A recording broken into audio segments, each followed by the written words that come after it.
Hey guys, this is Chris Napholtz. And this is David. We are Drop Disgusta. Welcome to the show, ladies and gentlemen. Don't forget, we are powered by Amplified Events. To learn more about the great work they do, visit ampyourevent.com. We would also like to thank and welcome our digital marketer, Erin Talent. Her last name says it all, and we couldn't ask for more from her. If you're a fan of the show, you can find us on Instagram and Facebook at Drop Disgusta Podcast. And whatever you're doing this week, make sure you hashtag drop the dis. Here's the show.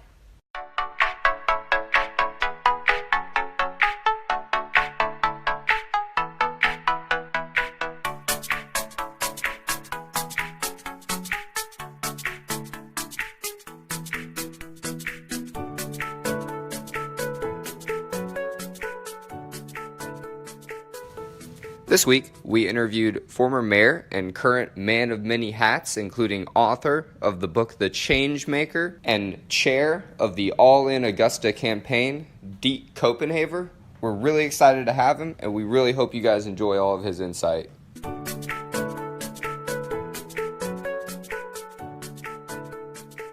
Deke Copenhaver, I was mayor of Augusta for 9 years, from 2005 through 2014. I currently run Copenhaver Consulting, a niche consulting firm. I've just published a book called The Changemaker, The Art of Building Better Leaders with Forbes Books. So it's a good thing to be a part of the Forbes family. And I'm chairing the All In Augusta campaign, which is a $6 million capital campaign to really focus on making Augusta more of a tourist destination. That is awesome. We've seen the work that you're doing with that. We went to the All In Augusta party. Yeah. And that was fun. Yeah. That was good to hear. It was at Westaboot, which was like really cool. Well, you know, what my sort of focus with that is, and I talk about it in the book, and everything I do is focused on building stronger communities. But when I first ran, I was 37 years old, and we had a bunch of 20 and 30-something-year-olds that didn't know anything about politics. But there was so much positive energy around the campaign that people really coalesced around it. Mm-hmm. So I think with these campaigns, same thing with the All In Augusta campaign, it's important to have those events that really show the energy and enthusiasm for the campaign. That's awesome. And one of the things you were saying at the event, I remember, is you talk about how you want to get people of all ages involved in the political process. And I think it's really cool that, you're very unique locally, I think, with that opinion. Well, it's got to happen, and that's a big focus of my book, is really engaging the next generation of leaders. And my take on politics is that to a large degree, the millennial generations or generations behind even the millennials don't gravitate towards politics at all because there's no authenticity. And I think at the local level, and I think I provided this, hopefully I was authentic, and I think that's why people responded to my leadership. I wasn't scripted, but so much of the stuff that you see in politics, Washington's broke, and I'm going to go fix it. And I'm like, man, I've heard that a million times. Yeah. It's easy to say that. Yeah. Absolutely. So going to the book, one of the first things you talk about in the book is being a transplant from Canada. Yeah. You want to talk about how that kind of affected you when you first came to Augusta? Yeah, and it's very interesting to me how those early life experiences can shape you. So I was born in Montreal, Canada. I moved to Augusta when I was 4 years old. Are you an Alouettes fan? I was, yeah. As a matter of fact, yes. We'll have to watch the Grey Cup this year. Oh, absolutely. But so I moved here, I was 4 years old, painfully shy, with a thick Canadian accent, and so you talk about, feeling like a fish out of water, but I think that made me always want to make people to know what it was like to feel like an outsider when, I got on the inside or whatever, when I got established here. I always wanted to make people feel like they were on the inside and included, because I think that experience as a child really gave me empathy towards people who feel like they're excluded and not heard effectively. Yeah, one of the things. Where did you go to high school? Wood Evans. Wood Evans. Oh, you went to Evans? Yes. How many schools were in Columbia County when you went to Evans? Not a lot. So when I went to Evans, the only two high schools out there were Evans and Harvard. Okay, I'm a Greenbrier guy, so I wasn't even dreamt of. My high school wasn't dreamt of. Don't make me feel that. No, man, you don't look old at all. No, yeah. I love the Masters polo, by the way. Purple is my favorite color. Thanks, so you did well when you dressed it. Representing. There you go. Represent. There you go. Now, today we're drinking whiskey. Yes. Chris, tell us what you brought. Okay, so I brought a whiskey when I went out to Yellowstone National Park this summer. I picked up this at the Yellowstone National Park. It is Roche Ton whiskey. It is distilled in Bozeman, Montana, and I think it's delicious. It's very easy to drink. It's not a bourbon. It's a whiskey. Yeah. Do you like whiskey? Yeah, absolutely. Okay, we really wanted to get you something we thought you'd like. Yeah, no, This is very smooth. Yes, this It's is really actually our smooth. first episode that we have brought on some good liquor. Yeah, this is our first We've liquor been episode. been doing beer. Yeah. Savannah River Brewery's hooked us up. Yeah. Good. And I thought we'd try out some whiskey. And these glasses, if no one can see this because this is a podcast. Yeah, if you guys could see it, they look really cool. These are Augusta, Georgia customized glasses with a city. I'm guessing that's the map of It's a map of downtown. downtown Augusta. Yeah. You can see the river and everything, and you can get them here at Augusta & Co. And yes, so shameless plug for that. It's actually the Convention and Visitors Bureau is spearheading the All in Augusta campaign. So Okay. we're here in their headquarters, Yes. Augusta and Company. To all your listeners, if you've not been in this building yet, I mean, the glasses are awesome, but there's other merchandise. Oh, there. yeah. As we have discussed, I'm like, this is Augusta in the now. Right. Yeah. Yeah. Absolutely. Oh, it's a beautiful building. What was the quote you said?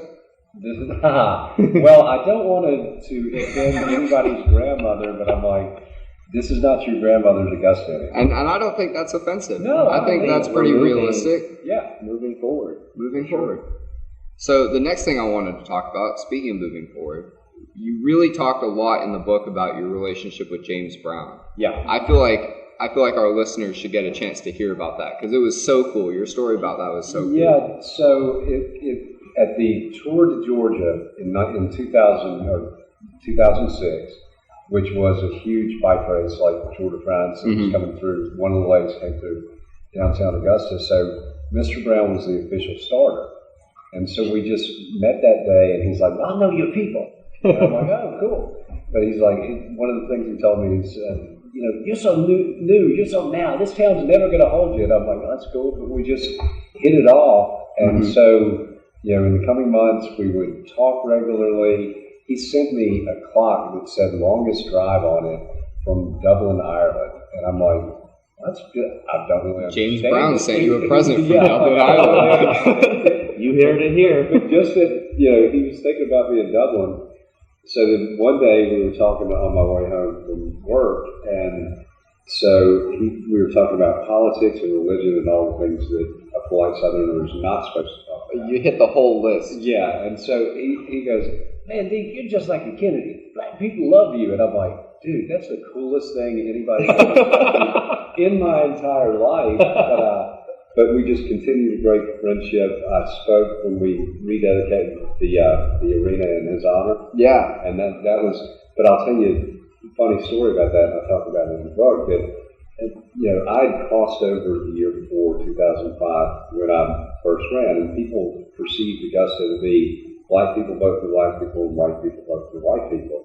Well, so I would have a lot of, particularly elderly African-American people, tell me, come whisper in my ear, I voted for you, I voted for you. And so it was like they couldn't publicly come out and say that they supported me. Well, so he goes up and goes on this soliloquy of, this is the best mayor we've ever had and all this stuff.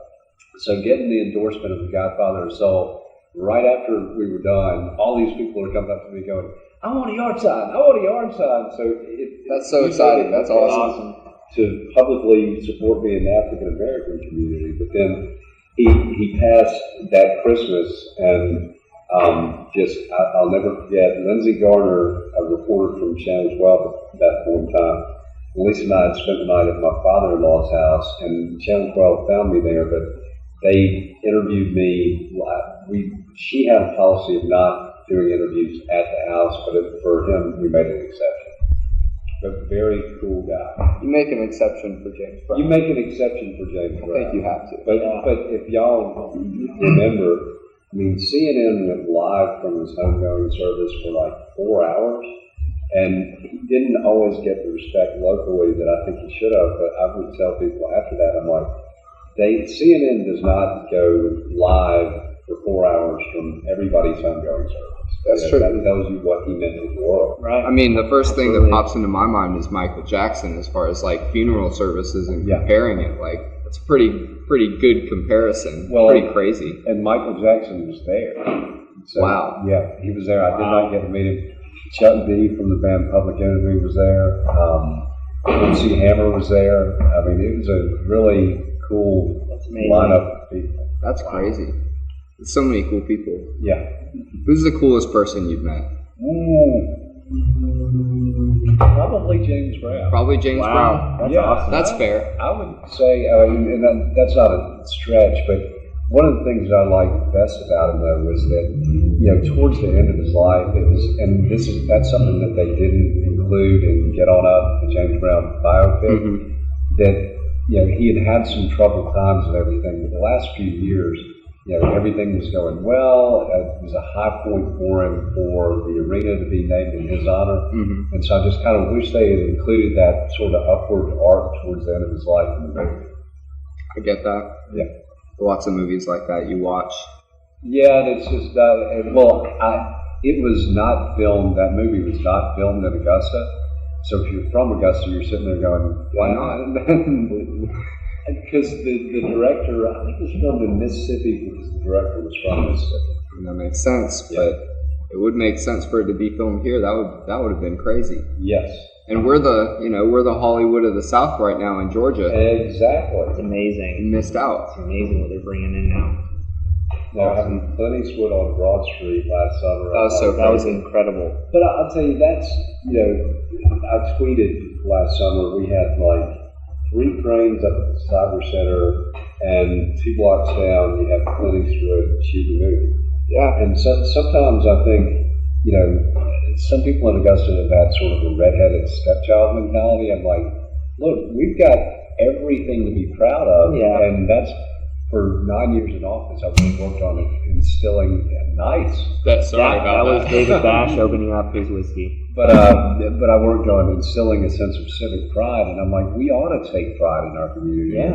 Yeah. I'm so glad you guys are doing this, because I think the younger generation is excited, and everybody should be. Right. Yeah. Oh yeah. I mean, I'm sure you've seen Augusta Connection, that blog website that's showing up everywhere. I met them at the 706 day at Savannah River. They were telling me that they've lived in Augusta for 1.5 years. They're from Memphis, Tennessee, and they're all about it. That makes me happy. A transplant is more excited about this place than a person that's lived here their whole life. Well, but that it's interesting you should say that, and that's one of the things I found when I was in office, is that people who have moved here from other places almost do appreciate it at times more than people who have never left here. But the thing that I found is, for people that have never left here, there's oftentimes not a reference point. So you can say, well, our quality of life is great, we've got a great arts community, your property taxes are low, but if you've never experienced anything else, that's just, this is all you know. Yeah. Right. And I understand that 100%, because I went to school here, went to college here, got married here. My wife's from Atlanta. If she was from here as well, we probably would have moved out to see another reference point. Yeah. But because, and just like you said, but because we did, I did have a little bit in my, and I'm sure I can speak for other locals, want to get out for another reference point. Yeah. But I'm so glad I stayed. And I'm staying because the future and what's happening right now in Augusta, Georgia, which is incredible, which is why we're doing the podcast, to make sure we let everybody know that. Well, I tell people, it sounds like I'm knocking Celebration Florida, but Celebration Florida is basically a turnkey community that was master planned and everything, and so it's just antiseptic. But I'm like, I would rather be a part of something that's not as cut and dried as that. And really, I tell people that I don't want to go where a scene has already happened. I want to help make the scene, and that's what particularly the younger generation now, I think, is seeing that to be able to be involved in shaping the future of what I think is going to be America's next great city. What's not attractive about that? And I use that as a recruitment tool in trying to bring more people here. I'm like, we'll fit you in, whether it's the All in Augusta campaign or anything else. It's not like this campaign is just for locals. If you're new to the area, we want you involved as well. And it's allinaugusta.com. That's allinaugusta.com. Shameless plug. So All in Augusta. Yes, and as we're talking about it, tell us more detail all in Augusta, and then follow up with how can we get involved? Yeah. Okay. The All in Augusta campaign started last year, but the Convention and Visitors Bureau put together a master plan for Augusta to be more tourist friendly called Destination Blueprint back in 2017. Good stuff too. So excellent stuff. A nice read. Yeah, yes. Good read. And they did do that video, the 3D video of the Commons and the Depot, which is incredible. Yeah. If y'all haven't seen it yet, check it out. Check it out. But so the initial price tag on projects, and it was put together working with the Downtown Development Authority, the Development Authority, the Chamber, the Arts Council, so it was all the groups coming together. But the initial price tag was about $11 million. So they went out and did a feasibility study and came back and said, well, $6 million over 5 years is more doable. Mm-hmm. So I would say it really got rolling the beginning of this year. Mm-hmm. But the three focuses of the campaign are to tell Augusta's story both internally and externally, which there's still a real need for that, because there's still people that think that downtown Augusta is not safe, which I'm down here every day. Yeah. It's a shame. It's an urban legend. But we really have to tell all of Augusta's story, both internally and externally. We've got News Channel 6 and iHeartMedia are our media partners on that. Then the second phase is to enhance downtown, because really downtowns are the heart of any community. And absolutely, I think now that it used to kind of be, because of politics, politicians playing one side of town off the other, East Augusta versus West Augusta versus South Augusta. At the grassroots level, I don't hear as much of that anymore. And people just appreciate that downtown's there for everybody. And so two of the things that we're doing in there's money in there for a sculpture garden downtown. I love that, by the way. That's one of my favorite things. We talked about it with April King. She was all about it. Yeah, well, so the Arts Council has a public art master plan. So the Convention and Visitors Bureau is just the quarterback on this, but we don't do public art, but they do. So those funds would go to them to get that developed. That's awesome. We're promoting the extension of the Commons. That's something I think that the city has funding for it, the property owner wants it. It just needs to get done, and that's another thing to me. The Commons is there for everybody. Right. So the third part is to develop new attractions. There's $450,000 in seed money in there to do an international soul festival, which historically I believe that stuff that had been done to honor James Brown, and this is, when they did the study, they said you need to broaden it to do more than just James Brown. But historically, those events, most of them have not had professional management. So they've really not been as successful as you would like them to see. And they could be a lot more successful, probably. Yeah, with professional management, which the $450,000 in seed money brings that on for us. So to date, we've raised, have been pledges $1,092,000. Wow. So we're still continuing on, but could you please repeat that number for the listeners? $1,092,000. That is incredible. And you need to reach $6 million, right? Need to reach. So we need people to keep getting involved, keep donating. Yeah, and for your listeners, once again, allinaugusta.com. But we had a meeting, as you referenced, at the Westview Gallery several weeks ago. We raised some money there and had very good success with that. We've got a follow-up meeting of the committee next week to talk about when the next event is. And I love that that really started to help build and coalesce that energy. And the event cost $137. That's what I'm talking about. You know, so that's good return on investment. Absolutely. But we've had so many organizations offer spaces for us to have these. Shared spaces offered space, a lot of other places in town. Yeah, if there's any businesses you want to shout out that have been helping a lot, shout them out. Yeah, for real. Oh gosh, you know, Tax Slayer has come on board as a major partner. That's awesome. Also, Georgia Power has come on board, but I appreciate the small investment, and as well. It's Westaboo with the space, right, for the meeting, providing space, but it is really, that's to me, bringing people together is extremely important. And so this campaign is a way to, there's so much energy and enthusiasm out there at the grassroots level, but this is the campaign to coalesce all that around. And here again, it's open to everybody. If you want to be a part of it, let us know. We'd love for you to make donations, but we're looking at more events where we can share with people, how can you volunteer, what can you do? Because I think visually, and this is all in Augusta, and it's about bringing everybody together, but people need to see that. Oh yeah. I mean, I personally love the event y'all did at Westaboo. I mean, it was fun. It was informational.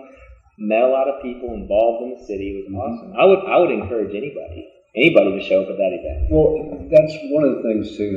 I've been so blessed, whether it was in office or out of office, that I get to meet people across a very wide spectrum in the community, and there's so many cool people here, and I'm like, well, I got to hook that guy up with this guy, or that girl with this guy. I mean, we just need platforms and places like the place we're sitting for people to gather that are like-minded and that are very forward-thinking and just want to see the community move forward. And I said before coming on air, I think historically we had allowed our politics to define the community.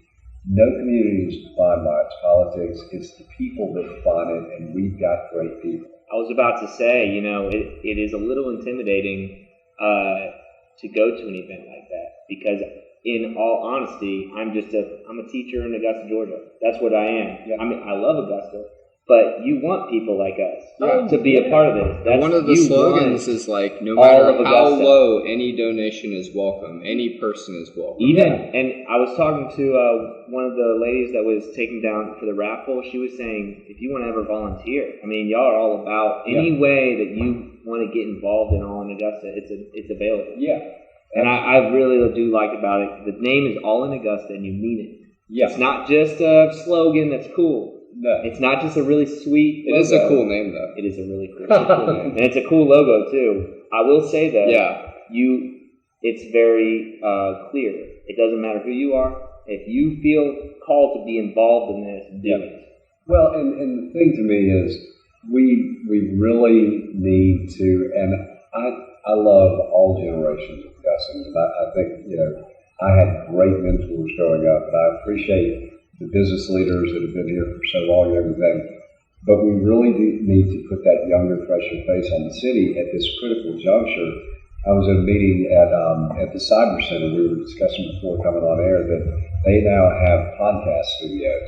Right. But they have people from Silicon Valley looking to potentially relocate to Augusta. So people that are coming from areas like that, you have to show that activity and that energy and everything. And I think that really comes from that younger generation. It does, and that's exciting. The Silicon Valley people, I mean, that's money for the economy. Yeah. That's businesses that they're going to open if they stay once they're done with their contracts. And also, more people of that age gives other people more encouragement to just go ahead and open up their business that they've always wanted to downtown. You're renting out space, helping out the economy, and adding a new product or something for entertainment for us to enjoy. Well, it's exciting. It's the rising tide lifts everybody, and it's been interesting as a region, and I think we're moving beyond this. But I tell people we need to get beyond that high school football mentality. I mean, you went to Greenbrier. When you went any place, where did you tell people you were from?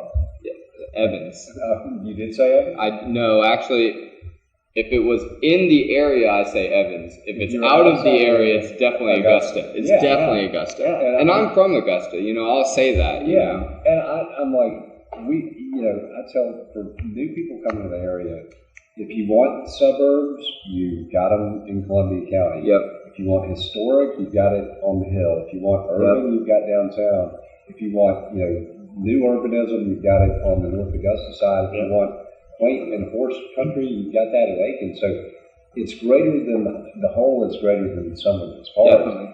But there's something here for everybody. But we don't need this infighting and thinking, well, either downtown's going to be successful or Evanstown Center. I'm like, it's downtown. Help each other out. Yeah. And there are 13 new people moving to the area each day now, and troops haven't even started coming, to Cyber Command on Fort Ward, and that starts next year. So that number will grow. There's going to be enough prosperity to go around for everybody. I mean, I think of Alpharetta, or I think of Evans as like an Alpharetta, where if you're from Alpharetta, you say you're from Atlanta, and Augusta is that Atlanta that's starting to grow. So I mean, to me, it's like you should be proud that you're from such a cool area. That's near such another cool area. It's interesting. I've really worked on promoting having the baseball stadium on our riverfront for a long time. What a great thing that would have been. Well, but it was going to go where we have the cyber center, so. So what a great thing that is too. Win-win. But I tell people that I think that Lawton Jones, former mayor of North Augusta, used to think I was mad at him because North Augusta got it. I'm like, that stadium brings so many more people to downtown Augusta. That's true. My wife and I, when we go to games, we dinner over here and then we go to the game. But it's all, the more cool stuff we can get in the region, the better. And I don't know if you heard with our podcast with Sean Franton, he was talking about getting this vehicle, like a wagon, where it doesn't cost. It doesn't cost to take it. The way it's paid for is they get sponsors plastered to the wagon, and it will take you from the stadium to downtown. There you go. And I will tell you, that is closer than you think. Oh, I believe it. I hope it's coming up. Telling us about it. I feel like everything he told us is coming true. He hinted at the Top Golf coming in, but he wouldn't admit that that's what it was. Right. But that's awesome too. But so definitely Augusta's taking huge strides. Yeah, everything that's going on is That's exciting. more of your whiskey? Yeah. Which one? This one or the bullet? The bullet? I'll try the bullet. I don't think I've tried the bullet. Here you go. I'll let you pour it yourself. You do whatever you can have a heavy hand. Okay, so your listeners need to hear the story that I told you guys before coming on air. I was invited to speak while I was still in office to Theology on Tap at the Knights of Columbus. Yes. Which I thought was absolutely awesome to have a bunch of 20 and 30-something-year-olds, talk about theology and have a few drinks. It was very cool. But they filmed me doing that, and it did hit me. I'm like, okay, I'm an elected official in a room with a bunch of 20 and 30-somethings drinking on camera, so I'm probably not going to have a really long political career. It's going to be rough on the re-election campaign. Yeah. How did that go for you, though? It went great. There you go. You killed it. I do want to talk about something that you talk about a lot in the book, and I think is really cool. Absolutely. One of the things that you talk about is the importance of an arts community for a city. Absolutely. And all the struggle that you really went through to bring that here, or to keep that here. Yeah. Well, I'll just use Brenda Durant at the Arts Council as a great friend, but I think all too often in government, when people talk about cutting funding, arts is one of the first things that they talk about. So while I was in office, one of the businesses we recruited was Starbucks. So $172 million initial investment, 140 new jobs. They've now doubled that, so it's a $300 million investment and double the jobs, close to 300 jobs. But one of the consultants for Starbucks and I got to be good friends. So I won't say what the other city that was a finalist was, out of respect. I was going to say, you didn't put it in the book either. No, I don't like to name names like that. All right. But he said basically that city had a better incentives package, but it was the strength of your arts and cultural community that tipped the balance in favor of Augusta over this other city in South Carolina. And so I like to use that as an example of, okay, our city's commitment to arts and culture and the strength of our arts and cultural community brought in about a $300 million investment and close to 300 new jobs. Yeah. So you look at that, the city continues to help fund arts in the heart, but to me, the return on investment of funding the arts is huge. But unfortunately, I don't know that a lot of politicians think that way. And I talk in the book as well. I grew up writing and painting, which taught me creative problem solving, which I've used every day in office, and I use every day, in what I do now. But things like that, I hope the book makes people think. And what's been really endearing to me has been that it's been well received by, all demographics, by black, white, old, young, male. I loved it. I read it on the beach. Well, I tell people though, I think common ground is a common language, and we're not so divided. And so I've brought on somebody to help work with me on the marketing side, but her parents are very conservative, and she said they watch Fox all the time. But she said my mom was reading it, and she's like, well, I can see now how he connects with the younger generation, and I can see why we need to seek more common ground. And but that's what I love about it too, is that, if old people, young people, white people, rich people, poor people, all can agree, well, we agree that we like this book, well, maybe that can start a conversation around it. That, well, what part did you, and I hope there will be groups that come out of it, and it's just, here again, I like to bring the people together on common ground. And what's the farthest from Augusta that you've heard about this book being? That was this morning. Somebody threw up a shot of it in Bahrain. Bahrain. Yeah, which I don't know if that's any further. I'll tell you a great story though. The first week it was out, somebody took a picture of it in front of the Golden Gate Bridge. So I had a guy send me a message on LinkedIn, and he said, your book hasn't just made it to the West Coast, it's made it to Africa. Wow. So this guy lives in the Ivory Coast of Africa, and he said, I'd had a sleepless night to where I wondered if there was anybody else out there that thinks like me. So I Googled the term, the Changemaker, and your book came up, so I downloaded it and read it, and he was telling me how much it meant to him. But the guy's an economist in Africa who went to the London School of Economics and has graduate degrees from Oxford and Columbia. And I'm like, that's just the way things work in today's world. And I'm like, that dude could have such a great impression of it, or, people that are in their 80s I've heard back from, and in their 20s. So I just think there's more that unites our nation at the grassroots level, and I honestly don't feel like most people are extremists politically. But and that's in the book too. Yeah. Well, I do my own random sampling and just talk to your average everyday man or woman on the street, and nobody that I've found, and I'm not at political rallies, I haven't been able to find a single person that's like excited about the political climate today. And many people that I talk to feel like both parties don't represent their interests because they're not extreme. They're more moderate. Most people I talk to, they might be moderate left or moderate right, but they're not, and they're good people who want to get along with each other. No matter what side you're on, you want stuff to get done. Yeah, exactly. It's just how it happens. That's That's the part you disagree on.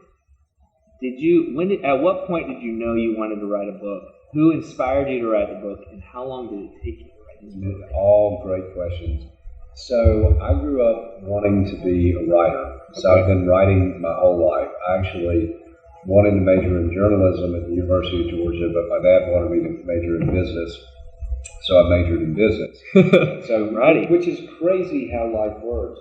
So I ended up getting I was in Athens longer, but I finally came back to AU and got my degree here because I was having too good of a time in Athens, but I got my degree in political science. Well, I never thought I'd use my degree in political science, and then I'd become mayor. How wrong can you be? How wrong can you be? But then I had almost given up on my dream of writing. But for the past 3 years, I've written a column on leadership for the Georgia Municipal Association. I used to be on the board of years ago, great organization. So last June, I get an email from Forbes Books, like Forbes magazine, inquiring if I wanted to write a book. And I thought it was a joke or a scam, and so I almost deleted it. But I followed up. And so it turned out to be true. But my first question to him was, how did you find me? And so they said, well, we've got an internet-based team that does research to try to find people who are producing content on par with Forbes brand, but might not have time to write a book. So we incorporated, fortunately, having 3 years of content out there, we were able to incorporate a lot of that into the book. So I started it in August and finished up around March. And so somebody was like, in 1 year? That's impressive. Yeah, Wow, people take notes. Somebody was like, well, you must have had this book written in your head for years. And I'm like, I'm sure you did. yeah, I did, but it took, Forbes finding me to get it done. But I tell people, I wish everybody could write a book, because everybody's got a story to tell. And I'll give you a great example. Randy Smith, a local plastic surgeon who passed here recently, a good friend of mine, he passed last weekend. But amazing man. So I'm doing the Ironman again this year. Of course. I haven't done it in 4 years. I've done it 5 times. But Randy was doing it into his 70s. Wow.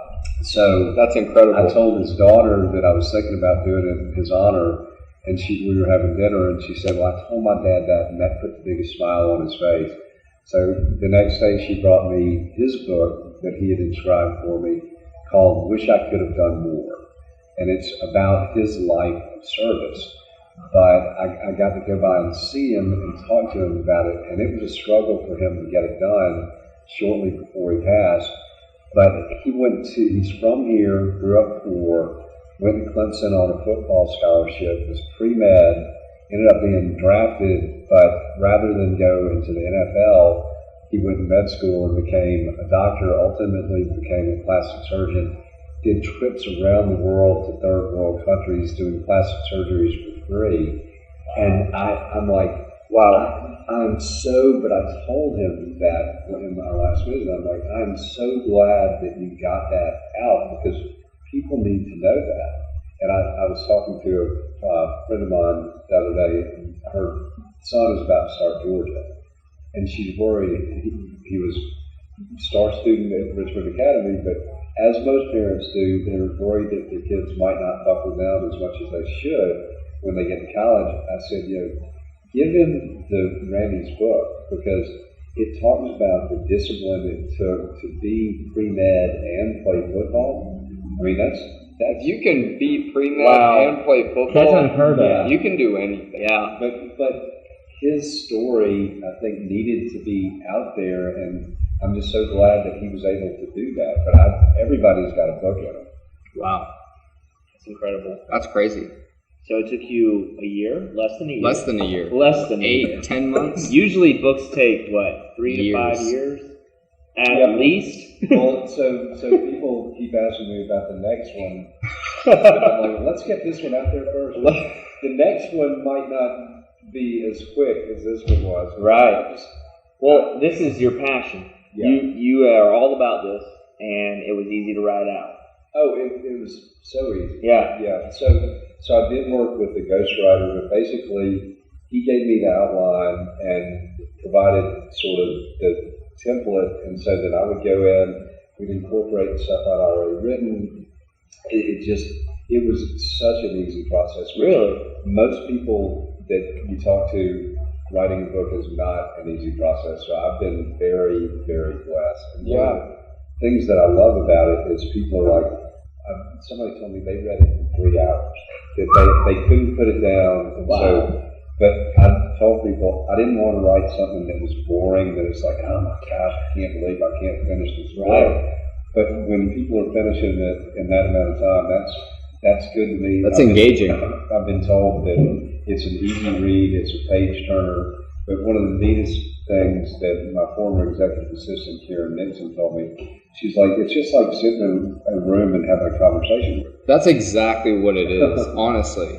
And you can really tell, like, when you're reading it, that it's, I mean, most of the book is just your stories and then a way for other people that weren't there to interpret them and use things you've learned in their life. I mean... Well, I was having lunch with some friends of mine who had read it, and a friend of mine's dad said, I hope you don't take this the wrong way, but it's like Forrest Gump sat down and wrote a book. I said, no, I don't take that the wrong way at all, because I said that continually when I was in office. I'm like, what am I doing at James Brown's funeral, standing in a prayer circle with Jesse Jackson and Al Sharpton? But it's like an out-of-body moment. Yeah, I had all these experiences where I'm like, really? What am I here? Why? Yeah. But that's sort of the same thing with the book. I'm like, how did I end up writing? If you had told me, a year and a half ago that I would have published a book at this point in time, I wouldn't have believed you. But my wife and I always talk about that she's like, don't ask what's going to go on this year, because with you, we just absolutely never know. That's awesome. Sounds like my wife. So that brings me to my last question. So you've done a lot of stuff. Mm-hmm. What's the thing that you've done that you're most proud of? It could be as mayor, it could be as a husband, it could be as a person, just anything. By far, bringing people together. I think that's a gift that the good Lord gave me, and I've thought about it. My wife and I, people, it's almost like at our home when people are having difficulties in their lives, they take shelter there. It's like we provide shelter, but I think about one of my focuses during my time in office was to heal the racial divide, and to, out of office, hear people still say, you brought the community together, but I'm still working on that. And as I mentioned, I think the book is a platform to bring people together. The All In Augusta campaign is a platform to do that. When I had a radio show, for a year, I had people from all walks of life, and it was basically, if you're cool and you want to build a better community, I don't care about your political affiliation or anything, you're welcome on the show. So I'm seeing a theme here. Yeah, but absolutely, it's awesome. I have a strong faith, and I'm like, you do a lot of retrospection. I mean, when you write a book, but I thought that's what I've been able to do. But I'll go back to your first question, basically. But I think that comes directly from feeling like an outsider when I was 4 years old. I've spent my life trying to make people feel valued and wanted and included. And it's just been cool to see the way that that's worked out. That's awesome. And we ask every guest this. We asked it last week. Well, every guest. We asked it last week for the first time. Yes. Our name is Drop Disgusta. So we want to drop the dis. We're all about Disgusta. We're all about Augusta. You can use that hashtag anytime you want. Hashtag drop the dis. So what does dropping Disgusta, dropping the dis, what does loving Augusta, what does that mean to you? Okay, I'll give you a really, I hope a good answer on that. I think in Augusta, we had let the vocal minority and the critics and the cynics drive the debate for too long. And people would, see posts online about, Disgusta this and Disgusta that. And I said, with the city, it's all about attitude. And I'm like, the silent majority does not feel that way about the community, but we let that vocal minority tick the rest of us off. I think now this is the response, and I think the response is coming, but it's all about attitude. And I would tell people, I'm like, if you go to New York City and you say, and I'm not advocating violence, but if you say something bad about New York City to a New Yorker, you're going to get punched in the face. They get aggressive. Yeah. But here it was like we almost let people go on and on. And when I was first in office, I used to do monthly meetings at community centers to just get input from the public. Well, so what I realized after a while was the only people that came were mad people. So I was at Diamond Lakes, and these guys were like, "You promised us sidewalks, and you promised us this and that." I'm like, "Man, I haven't even been in office for a year. I didn't promise you any of those things." But they kept going on, and so finally I said, "Look, I didn't build a wall around the city when I was elected mayor. You are free to leave whenever you like, but I guarantee you the grass is not going to be greener on the other side." So I think now, through efforts like this, now those voices that might have been the silent majority are becoming the vocal minority, which is what we've always needed. And I'm like, I'll use another example. I would tell people, I'm like, if your uncle came and stayed with you and told you continually that you had ugly kids, how long would your uncle be staying with you? And I'm like, but we kind of have people saying, "Oh, this is terrible, this is bad. We've just put up with them." And I'm like, there are always going to be people like that, but let's join together those people who love this community, who want to promote it, who want to see great things happen. And that's what you guys are doing. Awesome. I love that. Well, the man is Deke Copenhaver. The book is Changemaker. Yes. The movement is all in Augusta. Yes. And we're all in on all of those things. Yes. So Amen. thank you so much for being Thank on our you for show. coming. Hope you enjoyed the whiskey. Cheers. Cheers. Yes, sir. Thank y'all.